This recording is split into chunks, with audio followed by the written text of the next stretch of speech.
Alright, so for today's review, we are going to be taking a look at the Vogele 5200-2 Paver in 1/50 scale. This model was produced by NZG.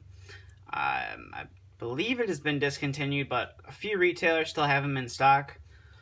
So without further ado, let's jump straight into the review. Starting off the review with, you got some nice warning reflective tape right there. You have some nice crisp, clean Vogele decals. You also have a Beer Group decal right there. You got version 5200-2 on the, I believe it's part of the Screed mechanism. I'm not sure. It's an arm that connects to the paver to move the Screed up and down. You do have some nice, you do have some more of the warning tape right here. And then you do have some simulated etched out points where your engine would be, and this would be points for it so it could breathe. Coming to the rear of the paver, you can see you got some nice control consoles to move your Screed in and out that are nice, detailed and modeled. You do have a nice amber beacon right here. I believe these are your exhausts. I'm not too familiar with these Vogele pavers. Only a few companies around here have them. So coming to this side, it's the same as the other side. Vogele decals, and then your 5200 on there. The handrails are metal, which is nice, because some of the other paver models that are on the market have plastic handrails and they bend real easy. These are metal, and you have a nice diamond plated texture up here and on the steps that extend with your Screed. And then coming to the front of the model, you do have the Argo Plus. I'm not sure what that is. And then you do have another spot where it's simulated etched out to where your engine could breathe and cool itself down. While we're storing at the front, you do have a nice roller bar. This would engage your truck tires and push the truck along. They do have working rollers. You don't really get that much side-to-side motion, but you do get a little bit of it.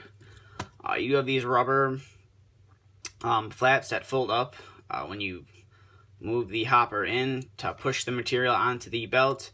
The belt isn't, there's no belt in there, it's just a metal, part of the metal casting, which is fine. It's fairly nice. It does go under the machine. I'm not sure if it actually follows out to the auger or not. That's under the Screed. And your operator's compartment does come out, so you can pose it with the side extended. I've personally have never seen that before. With paving operation, it's always, they're like this, and then there's an operator on one of the sides, and if they're moving to another side of the street, they would always just push or go to the other operator's console, which you can do here. And it does follow it out all the way. And then we'll get to some of the Screed functionality here. It's a little stiff. It's a stiff mechanism, I'll tell you that, which is nice. But that is how far the Screed will come out for paving. It's powered by some cylinders, which is nice.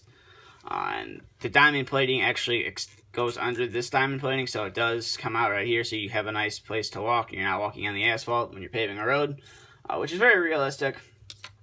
The Screed, like I said, the Screed does move up and down ever so slightly. It's not the greatest functionality, but it does work.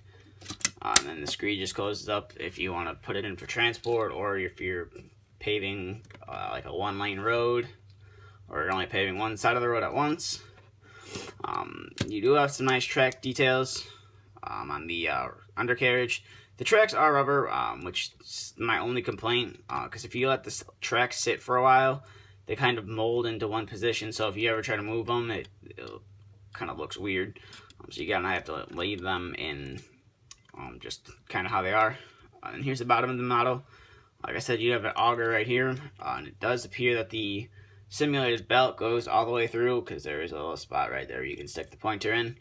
Like I said, model is made by NZG, 1/50 scale, made in Germany, and then here's all your screws that hold the base plate onto the bottom of the paver.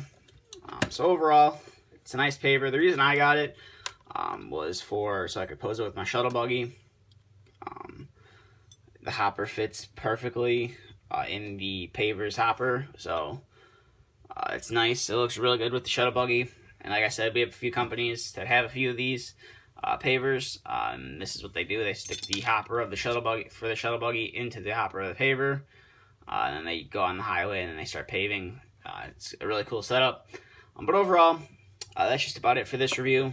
So like I said, if you're looking to pick up a paver, I would recommend this over any of the Northcott. And I'm not sure if Diecast Masters is bringing the cat pavers back, but I would recommend this over that.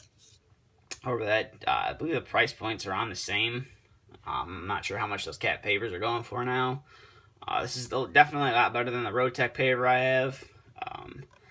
But overall, it's a model I'd recommend, so thank you for watching, and if you'd like to follow me on social media, feel free to. Both links will be in the description, and stay tuned for the next video to be uploaded.